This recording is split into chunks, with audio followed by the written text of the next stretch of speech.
साथियों नमस्कार। स्वागत आपका बांगड़ कॉलेज के यूट्यूब चैनल पे। मैं Chenaram Mundle, assistant professor political science.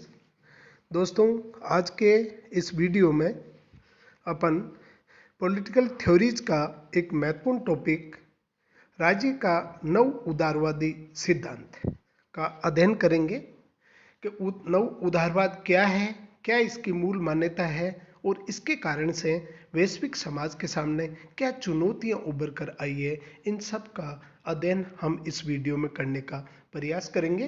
तो आइए शुरू करते हैं राज्य का नव उदारवादी सिद्धांत। साथियों, राज्य का नव उदारवादी सिद्धांत को देखने से पहले अपन क्लासिकल लिबरलाइजेशन या लिबरलिज्म की थ्योरी यानी परंपरागत जो उदारवाद था उसको थोड़ा देखने का प्रयास करेंगे। 15वीं-16वीं सदी में पुण्य जागरण, उसके बाद में धर्म सुधार आंदोलन और इसके बाद जब राष्ट्र राज्य की अवधारणा आती है तो उसी के साथ पश्चिम के अंदर एक नवीन विचारधारा धीरे धीरे विकसित होती है जो उदारवादी विचारधारा के नाम से जानी जाती है। उदारवाद अर्थात लिबरलिज्म जो लाइबर शब्द से बना है जिसका अर्थ होता है स्वतंत्रता। मुख्यतः परंपरागत जो उदारवाद था वो व्यक्ति केंद्रित है और व्यक्ति की राजनीतिक एवं आर्थिक स्वतंत्रता पर बल देता है। ये चीज ध्यान देना, इन परंपरागत उदारवाद व्यक्ति केंद्रित था और वो व्यक्ति की राजनीतिक एवं आर्थिक स्वतंत्रता पर बल देता है। आपने 17वीं सदी के संविधावादी विचारकों में 17वीं-18वीं सदी के संविधावादी विचारक जो राज्य की उत्पत्ति संविधा के आधार पर मानते हैं, उनमें ब्रिटिश विचारक जॉन लॉक का नाम सुना होगा जिसे उदारवाद की आत्मा के नाम से पुकारा जाता है। जॉन लॉक पहला विचारक था जिसने व्यक्ति की स्वतंत्रता और उसने मुख्यतः 3 प्रकार की जो स्वतंत्रता बताई, जिसे संक्षेप में उसने संपत्ति के अधिकार की जो बात कही थी। तो व्यक्ति की स्वतंत्रता पर सर्वप्रथम बल देने वाला विचारक था। उसके बाद में औद्योगिक क्रांति आती है और आर्थिक क्षेत्र में व्यक्तिवाद आता है जिसमें एडम स्मिथ जो वेल्थ ऑफ नेशन अर्थात राष्ट्रों की संपदा नामक पुस्तक लिखता है। फिर उसके बाद में माल्थन, रिकार्डो आदि विचारक हैं जिन्होंने आर्थिक क्षेत्र में व्यक्तिवादी विचारधारा यानी परंपरागत उदारवाद की जो नकारात्मक अवधारणा है उसकी शुरुआत करता है।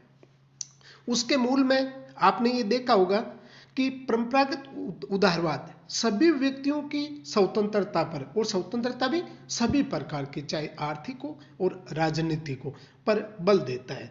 और मुख्य रूप से उसका ये मानना था कि राज्य अनावश्यक व्यक्ति स्वतंत्रता में व्यवधान न डाले, कम से कम कानून बनाकर व्यक्ति के जीवन को नियंत्रित करने का प्रयास करे।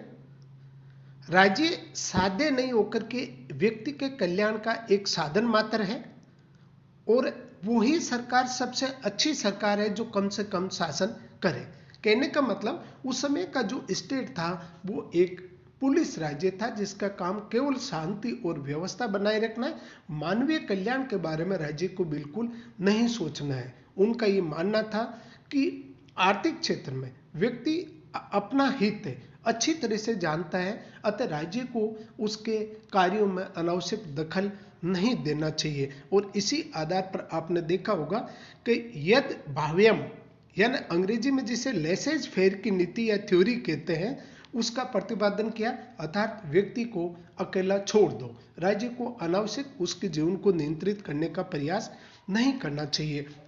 औद्योगिक क्रांति के बाद में ये जब तक आर्थिक क्षेत्र में रिकार्डो, माल्थन, स्मिथ का योगदान रहा, उसके बाद में राजनीतिक जब क्षेत्र में आते हैं तो हर्बर्ट स्पेंसर, उसके बाद में जॉन स्टुअर्ट मिल आदि व्यक्तिवाद के प्रबल यानी उदारवाद के जो परंपरागत रूप में जो था उसके प्रबल समर्थक माने गए। लेकिन बाद में आपने देखा होगा कि 19वीं सदी में आता आते उदारवाद की जो स्वस्थ प्रतिस्पर्धा जिसके कारण से समाज के कुछ ऐसा वंचित तबका तो जिसका कल्याण नहीं हो पा रहा था, या यूं कहा जाए कि उनके प्रति ऐसी प्रतिस्पर्धा में अन्याय हो रहा था, तो कुछ ऐसे विचारक भी जैसे ब्रिटेन के अंदर आपके वो TH ग्रीन आए, जिन्होंने उदारवाद एवं आदर्शवाद में समन्वय करते हुए इंग्लैंड के अंदर सकारात्मक उदारवाद का उदाहरण पेश किया। और उसने ये कहा कि राज्य को जो व्यक्ति के व्यक्तित्व के विकास में जो बाधाएं हैं उसे बाधित करना है। अर्थात यदि कल कारखाने में काम करने वाले जो व्यक्ति है उनके लिए समय निश्चित किया जाता है काम का, उसके साथ ही वहाँ पर समुचित स्वास्थ्य सुविधाओं का विकास किया जाता है। इसके साथ ही उनका मानना था कि भिक्षावृत्ति हो, जहाँ पर शराबखोरी हो या जहाँ पर शिक्षा समुचित उपलब्ध नहीं हो पाते हो, तो ऐसी स्वतंत्रताएं किसी काम की नहीं। अतः राज्य को कुछ व्यक्ति जो नैतिक विकास में जो बाधाएं आ रही है उन्हें दूर करने के लिए कुछ कानून बनाता है। तो व्यक्ति की स्वतंत्रता सीमित नहीं होती, अपितु उसे वास्तविक रूप से स्वतंत्रता प्राप्त होती है। ये परंपरागत उदारवाद का सकारात्मक रूप देखने को मिलता है TH ग्रीन की विचारधारा में। उसके बाद आप देखिएगा, जब उदारवाद के इस खुली स्पर्धा के विरोध में जब गरीब तबके के हितैषी के रूप में 19वीं सदी के अंत में जब कार्ल मार्क्स की विचारधारा आती है, जो समाजवाद साम्यवाद के नाम से दुनिया के मजदूरों को एकत्र करने की बात की जाती है, और ये भी कहा जाता है कि तुम्हारे पास खोने के लिए केवल बेड़िया है, पाने के लिए संसार है। इस बुजुर्गा अर्थात पूंजीपति वर्ग का विरोध कीजिए। और ये सब उदारवादी मूल्यों के विरुद्ध उसकी एक सशक्त विचारधारा थी। तो ऐसे परिप्रेक्ष्य में उदारवाद में संशोधन करना पड़ा। और यही परिप्रेक्ष्य आपको एक और देखने को मिलेगा, 2 विश्व युद्ध 1914 से 18, 1939 से 45 तक।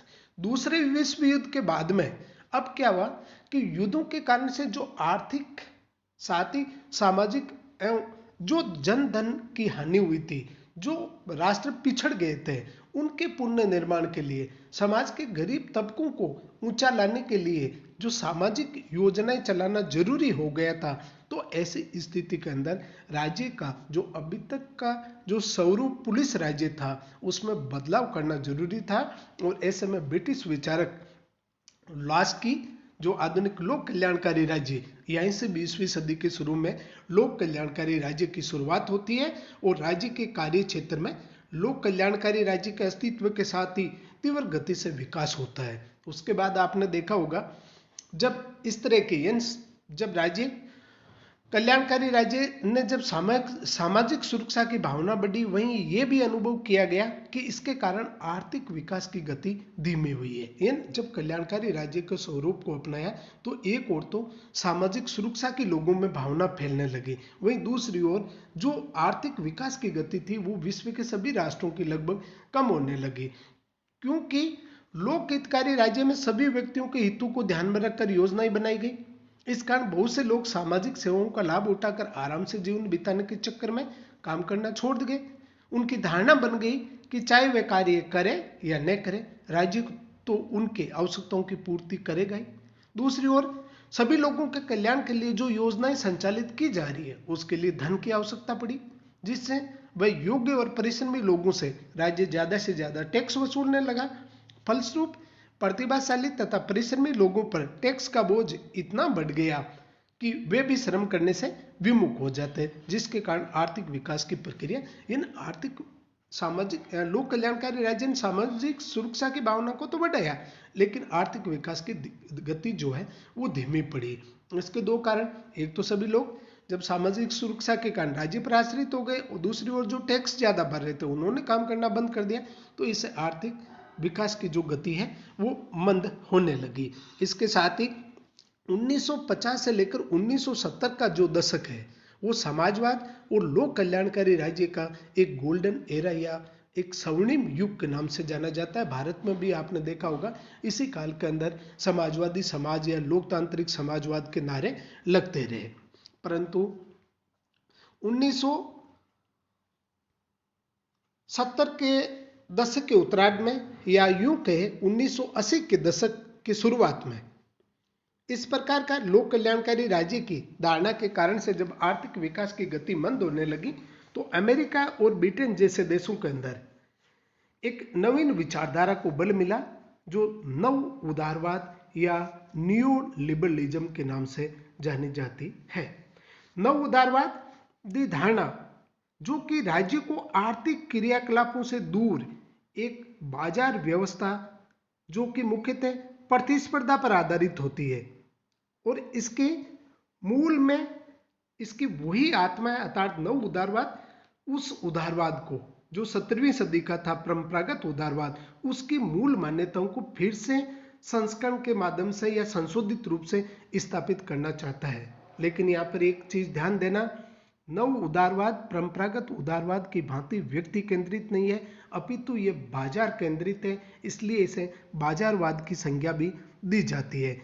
इसका मेन पक्ष ये है कि ये जो परंपरागत या क्लासिकल लिबरलिज्म है उसका जो इकोनॉमिक्स जो पक्ष था उसको फिर से स्थापित करना चाहता है। इसका मानना है कि व्यापार में मुक्त यानी स्वतंत्र व्यापार की धारणा को अपनाई जाए, बाजार में व्यक्ति खुली प्रतिस्पर्धा होनी चाहिए, राज्य को इसमें किसी भी प्रकार का दखल नहीं देना चाहिए, अर्थात राज्य बाजार व्यवस्था का पूरक हो सकता है, उसका विरोधी नहीं हो सकता या उसको उसके मार्ग में रुकावट नहीं डालना चाहिए। आज व्यक्ति केंद्रित के स्थान पर बड़े बड़े कारपोरेट जो घराने हैं उनके अंदर खुली प्रतिस्पर्धा चल रही है, इसलिए ये बाजार प्रतिस्पर्धा को केंद्रित मानता है। उसके बाद ये इसकी नव उदारवाद की कुछ बातें हैं और मुख्य रूप से पहली बात ये करता है कि बाजार या मुक्त व्यापार पर बल देता है और इसका ये मानना कि संपूर्ण विश्व एक बाजार है। और हमने देखा होगा कि भारत तो शुरू से ही कहता था वसुधैव कुटुंबकम, लेकिन संपूर्ण विश्व एक परिवार है, लेकिन परिवार में ये जो बाजार वाली प्रतिस्पर्धा ये वाली बात नहीं थी। तो आपने ये भी देखा कि भारत में पश्चिम की दुनिया के अंदर ये बाजार व्यवस्था और मुक्त व्यापार व्यवस्था 1980 में ही शुरू हो गई थी, परंतु भारत में 1990 के अंदर आपने ये देखा होगा कि उस समय दशक में प्रधानमंत्री पीवी नरसिम्हा राव और उनके वित्त मंत्री पूर्व प्रधानमंत्री मनमोहन सिंह जी, ये दोनों ये एलपीजी जो अवधारणा लाए थे। एलपीजी का मतलब उस गैस जो एलपीजी होती है वो नहीं है, एल का मतलब लिबरलाइजेशन, पी का मतलब प्राइवेटाइजेशन और जी का मतलब ग्लोबलाइजेशन। तो ये वैश्वीकरण की अवधारणा 90 के दशक में भारत में आती है और पहली बात की जाती है कि लिबरलाइजेशन अर्थात आप ये तटकर वगैरह सीमा वाला जंजाल छोड़ो, आर्थिक गतिविधियों पर अनावश्यक नियंत्रण छोड़ो, उधार छोड़ दो, विश्व के किसी भी राष्ट्र को, किसी भी कारपोरेट घराने को, व्यक्ति को बाजार में आने दो, जाने दो। और उसके बाद में उन्होंने प्राइवेटाइजेशन का मतलब ये था कि राज्य को जो अपने नियंत्रण में जो भी सार्वजनिक जो ये कहते हैं कि फैक्ट्री कारखाने हैं वो प्राइवेट सेक्टर के लिए खोल देना चाहिए। तो इस प्रकार से नव उदारवाद की पहली मान्यता है बाजार या मुक्त व्यापार पर बल देना। सेकंड है इसका ये मानना है कि राज्य नीति तो अपनाएगा लेकिन नीति बनाने का कार्य राज्य करेगा। तीसरी बात है लेकिन उन नीतियों के अनुसार सेवा प्रदाता यानी सर्विस प्रोवाइड कराने का कार्य राज्य नहीं करेगा। ये सर्विस प्रोवाइड निजीकरण या प्राइवेट व्यक्तियों, जिसके अंदर समाज के अंदर ऐसे ऊर्जावान व्यक्ति जो प्राइवेट या गैर सरकारी संगठन जो होंगे उनसे प्राप्त की जाएगी। नंबर 3 के अंदर ये थी कि परंपरागत उदारवाद के बाद में लोक कल्याणकारी राज्य में आपने देखा होगा कि जैसे जैसे राज्य का कार्य क्षेत्र बढ़ा, राज्य यानी लोक कल्याणकारी जो राज्य है वो एक मुख्यतः नौकरशाही द्वारा संचालित राज्य हो गया। और तीसरी दुनिया के देशों में नौकरशाही का प्रभाव इतना पड़ा कि लोकतंत्र को और इस कल्याणकारी राज्य को अपनाने के बावजूद भी वहां पर प्रशासनिक अकुशलता और भ्रष्टाचार जो आज भी एक लाइलाज बीमारी बन गई है। लेकिन अब इस प्रकार का जब हम कहते हैं रूलिंग बैक ऑफ स्टेट यानी राज्य को वहीं वापस चला जाना चाहिए जहां 17वीं सदी में हस्तक्षेप राज्य की जो अवधारणा की बात क्लासिकल लिबरलिज्म करता है। तो इसका मतलब ये था कि हमें अब राज्य के स्थान पर जो नौकरशाही है उसकी भी जो शक्तियां उसको सीमित करना है। जब राज्य का कार्य केवल नीति बनाना रहा है, सेवा प्रदाता गैर सरकारी संगठन करेंगे उनको सहभागिता का मौका मिलेगा।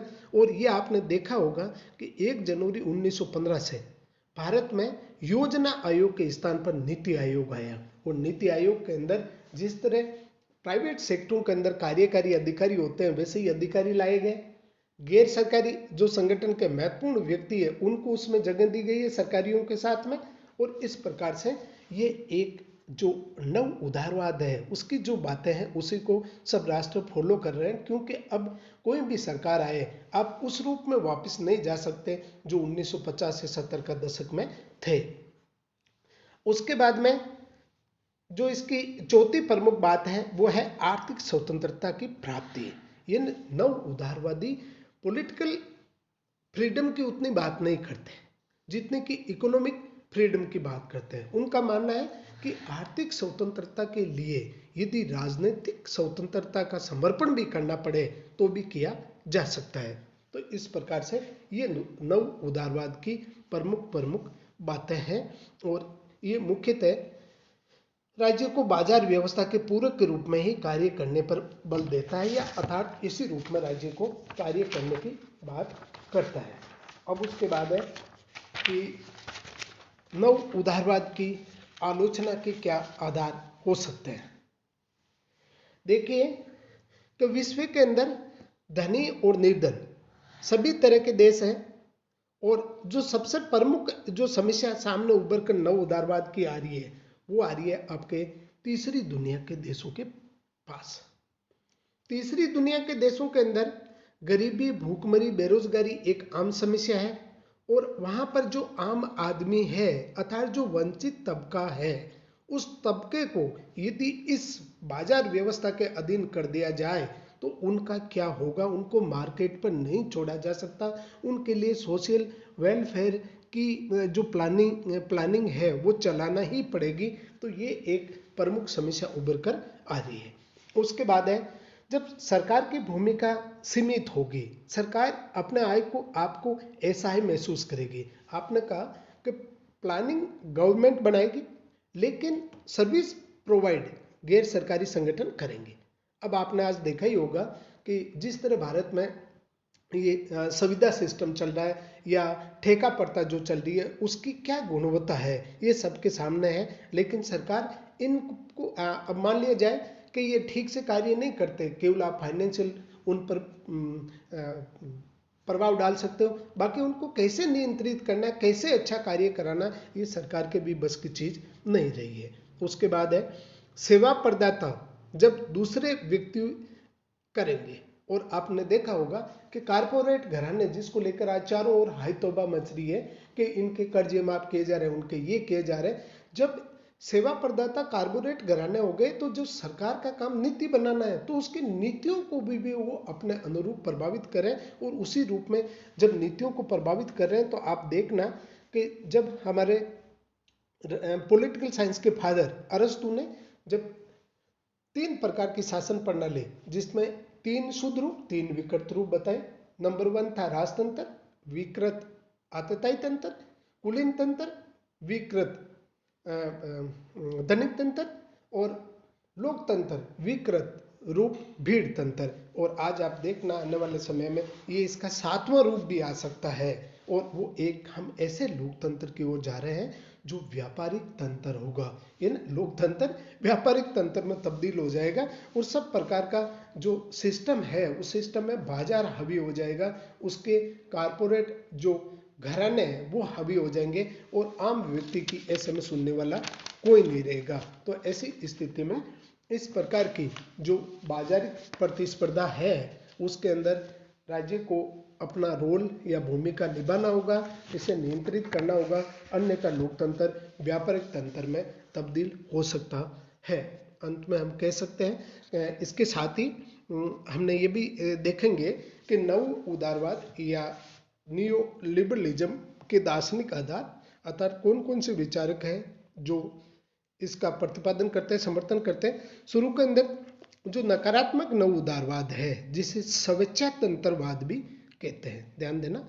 इसके प्रमुख विचारक आइजिया बर्लिन, एप हेयर, मिल्टन फ्रीडमैन और रॉबर्ट नोजिक। ये विचारक हुए हैं जो बाजार व्यवस्था का सपोर्ट करते हैं और खुले रूप से राज्य के कार्यों को बिल्कुल सीमित करने की बात करते हैं। लेकिन जब तीसरी दुनिया है, साथ ही वंचित तबका है, उसकी भी बात सुनी जानी चाहिए। इसलिए नव उदारवाद में भी कुछ सकारात्मक उदारवादी हुए हैं जिसे हम समतावादी के नाम से पुकारते हैं, समतावादी। इसमें जॉन रॉल्स और उसके बाद सीबी मैफरसन, ये दो प्रमुख विचारक हैं जिन्होंने जो वंचित तबका है उसके हितों की भी बात कही है। अर्थात नव उदारवाद के कारण से जो चुनौती आ रही है उनका कैसे सामना किया जाना है, इस पर रोल्स और सीबी मैफरसन बात करते हैं। संक्षेप में हम कह सकते हैं कि नव उदारवाद जो कि परंपरागत उदारवाद की जो आर्थिक जो स्वतंत्रता है उसकी बात करता है, मुक्त व्यापार, स्वतंत्र व्यापार, बाजार में खुली प्रतिस्पर्धा पर बल देता है और ये कहता है कि व्यक्ति की मुक्त बाजार व्यवस्था सभी को अपनी योग्यता और संसाधनों के सर्वोत्तम प्रयोग को प्रेरणा प्रदान करता है। अतः राज्य को बाजार व्यवस्था के पूरक की भूमिका निभाना चाहिए। राज्य का उपयुक्त कार्य बाजार व्यवस्था को सहारा देना है, न कि उसके स्वाभाविक कामकाज में रुकावट डालना है। तो इस प्रकार से ये बाजार व्यवस्था जिसके कारण से आज व्यक्ति नहीं अपितु बड़े बड़े आर्थिक समूह प्रमुख भूमिका निभा रहे हैं और ऐसे में इसके कारण से विकासशील देशों के सामने जो प्रमुख प्रॉब्लम आ रही है तो उसका जो चुनौतियां हैं उसका भी निदान किया जाना जरूरी है। इसी के साथ में थैंक यू। जय हिंद, जय भारत।